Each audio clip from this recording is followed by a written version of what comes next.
So now let's see how we can go ahead and utilize a custom script format inside of Qwen. Let's say, for example, you can, let's say you want to go ahead and then generate out a script. Let's say, for example, I'm going to go ahead and say, write a script of a person walking his dog in the park right here, just like this. So now what will actually Qwen will actually do is write out the script in a standard format right here. For example, there's the title, there's scene right here, there's James, who is actually the main person walking the dog, as you can see right here.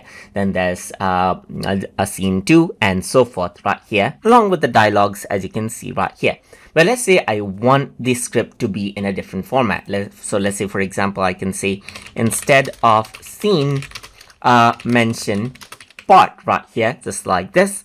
And then for the action, I'm going to go ahead and say, mention it all in caps. And then for the dialogue, keep the character name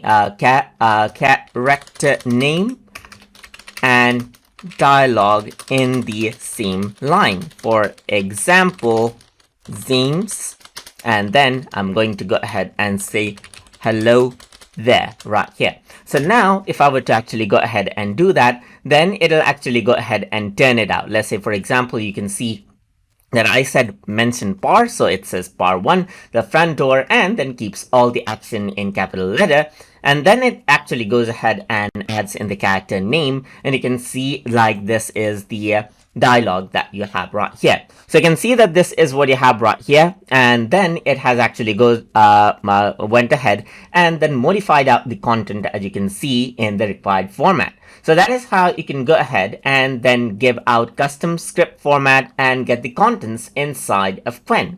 So I hope you guys learned something as always.